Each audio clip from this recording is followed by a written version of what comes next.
Bonjour. Alors, nous poursuivons donc notre retraite de carême sur le thème S'attacher au Christ avec Marie.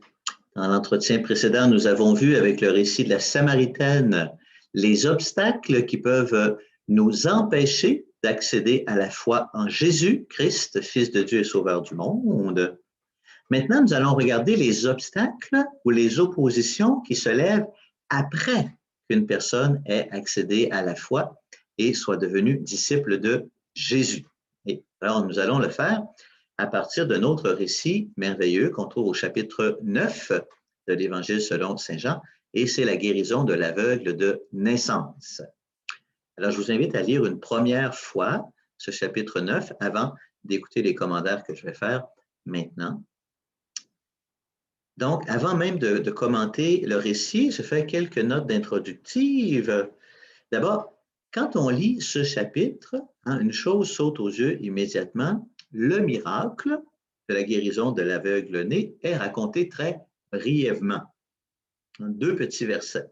Jésus fait de la boue, en met sur les yeux de l'aveugle va se laver à la piscine de Siloé, il revient et il voit. Voilà, c'est tout. Mais ce miracle, raconté très brièvement, va ouvrir sur une discussion, des discussions interminables. Une espèce de procès, encore une fois, non pas un procès contre, un procès contre Jésus, mais à travers l'aveugle qui a été guéri. Un long discours, longue discussion à partir d'une toute petite guérison. Deuxièmement, on sent bien que Jean, quand il raconte cette guérison, il est en train de nous dire, cette guérison, c'est un peu comme un baptême, c'est l'équivalent d'un baptême. Il va se laver dans une piscine en vue d'être illuminé, de retrouver la vue. Donc, ce sont les deux sens du baptême, la purification, en étant plongé dans la piscine baptismale pour la purification de nos péchés, et l'illumination. Donc, à travers le baptême, nous sommes illuminés par la grâce du Saint-Esprit sur le vrai sens de la vie, la vraie identité de Dieu et notre vraie identité à nous-mêmes. Et on considère que le baptême nous illumine, nous qui sommes spirituellement aveugles depuis notre naissance. Donc, c'est un baptême. Et troisièmement, ce baptême ou cette guérison se fait au début du récit. Alors que ce qu'on a vu dans l'enseignement précédent avec la Samaritaine, la proclamation de foi arrivait à la fin du récit. Il y avait tout un long entretien avec Jésus et finalement, la femme devenait disciple de Jésus à la toute fin. Alors qu'ici, il est disciple de Jésus dès le départ. Donc, on va voir à ce moment-ci comment Jean est en train de nous dire qu'après le baptême,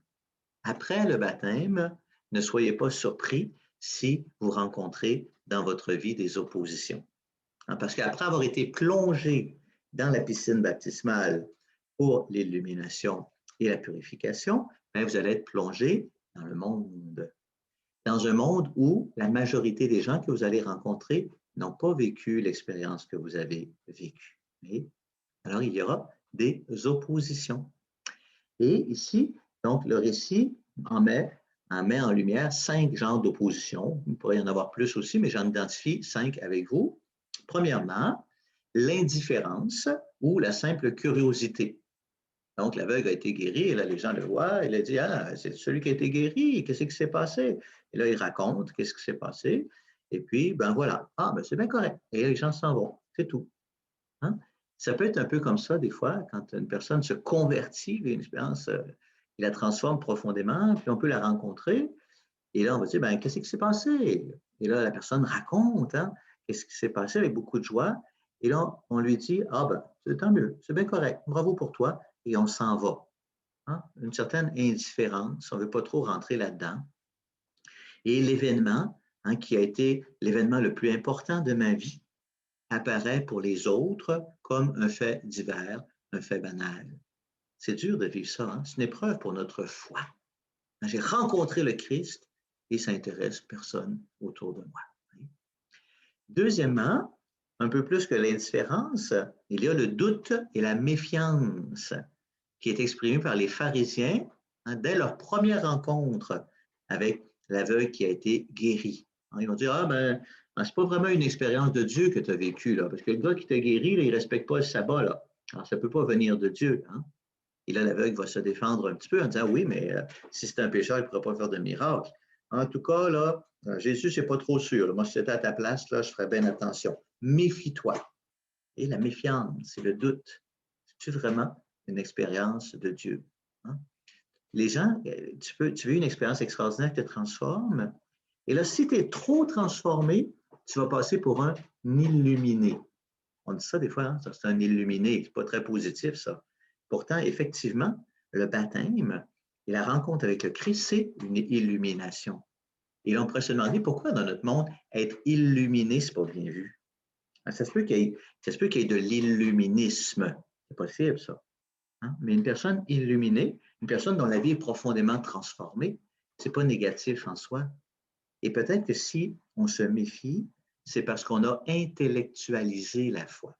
Quand ça dépasse le petit cadre dans lequel on peut comprendre, là, ça nous inquiète. On se méfie. Vous voyez? Donc, la méfiance par rapport à la foi. Troisièmement, une autre expérience très dure, il est abandonné par ses propres parents qui ne veulent pas trop s'en mêler. Ils ne veulent pas être impliqués dans l'affaire. Qu'est-ce qui s'est passé dans sa vie? Ben, on ne sait pas trop. Demandez-lui. Il est assez grand pour répondre, hein, qu'il s'organise avec ses affaires. Voyez? Et quand on vit une expérience de Dieu, qu'on devient disciple de Jésus, ça se peut que des gens qui étaient proches de nous, notre propre famille, nos propres amis, se mettent à nous regarder avec suspicion. Parce qu'ils ne veulent pas être impliqués dans l'affaire. C'est ton affaire, mais moi, je ne veux pas embarquer dans tes affaires. Et là, ils vont s'éloigner. Et une fois encore, hein, l'expérience qui a été l'expérience la plus belle, la plus grande de ma vie, fait de moi un lépreux, fait de moi une personne dont on s'éloigne. Hein, de la même manière qu'on se méfie de Jésus, de la même manière, maintenant, on se méfie de moi. Et quatrièmement, ça peut aller plus loin encore, non seulement s'éloigne, c'est les injures. Alors là, les pharisiens, qui dans un premier temps ont mis en doute la guérison de l'aveugle, maintenant ils vont aller plus loin, ils l'insultent, celui qui a été guéri. Et là, ils vont l'enfermer dans son passé, dans les jugements qui ont porté sur lui. Hein, toi, tu es pécheur depuis ta naissance, hein, puis tu veux nous faire la leçon. Alors, voyez-vous, tu es pécheur depuis ta naissance. Pourquoi? Vous vous souvenez, qu'est-ce qu'on disait au début du chapitre 9? Hein? Les apôtres avaient posé la question à Jésus, qui a péché pour qu'il soit né aveugle? Hein? Donc, on faisait un lien. S'il est né aveugle, c'est parce que c'est un pécheur. Et alors, hein, toi, tu es un pécheur depuis ta naissance.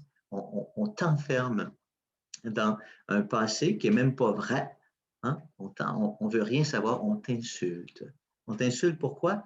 Parce que tu es devenu disciple de Jésus. On t'insulte pourquoi? Parce que tu es entré dans la lumière du Christ. On t'insulte pourquoi? Parce que tu parles de ta foi avec assurance. Et ça dérange les gens et là, on veut trouver des moyens pour détruire cela. Hein? Le mépris et l'insulte. Et cinquièmement, ça va aller plus loin encore, on l'expulse du temple. On lui interdit l'accès au temple, l'expulse. Alors déjà, quand il était aveugle et mendiant, probablement qu'il n'avait pas accès au temple, parce qu'il était comme un taré, hein? Donc il n'avait pas accès, il devait rester seulement à la porte du temple. Maintenant, il est guéri, et non, on lui refuse à nouveau l'accès au temple. Pourquoi? Parce qu'il est un disciple de Jésus. Et évidemment, quand Jean écrit son évangile en l'an 90, bien déjà, les chrétiens ont été expulsés du temple et expulsés des synagogues. On les a expulsés. Et Jean, quelque part, nous dit, ben, c'était prévu, c'était comme ça. Hein, déjà, cet aveugle de naissance, déjà, comme disciple de Jésus, il avait aussi été expulsé. Alors, Jean, comme ça, en racontant ce récit, nous montre différentes oppositions qui risquent de s'élever contre nous à partir du moment où on devient disciple de Jésus et où on entre dans sa lumière. Alors, devenir disciple de Jésus, c'est une chose qui n'est déjà pas facile, on l'a vu avec la Samaritaine. Persévérer en tant que disciple, c'est une autre chose qui n'est pas facile non plus. Hein? Et c'est pourquoi nous aurons besoin, pour persévérer dans la foi, hein, nous aurons besoin d'une communauté, ce sera l'Église. Alors tout de suite après, au chapitre 10, hein, Jean va rapporter l'enseignement de Jésus sur le bon pasteur, dans lequel il donne à l'image de ce qu'est pour lui l'Église. On va voir ça un petit peu plus tard dans la retraite. Alors voilà. Donc, je vous invite à relire évidemment ce chapitre 9 à partir des commentaires que je viens de faire. Tranquillement, on le relit, on le médite, on se laisse toucher au cœur. On regarde dans notre propre vie quelles sont les oppositions que peut-être on a rencontrées, nous aussi. Je vous invite aussi à lire ou à relire le chapitre 5. Donc, on en a déjà parlé au début de la retraite quand on a parlé du procès de Jésus. Vous pouvez le relire. Parce que demain, nous allons reprendre à partir du chapitre 6. Nous allons commenter donc le chapitre 6 et on reviendra aussi sur d'autres aspects de l'évangile de Jean. Voilà. Alors, bonne retraite. Je vous accompagne toujours de ma bénédiction au nom du Père, du Fils et du Saint-Esprit. Amen.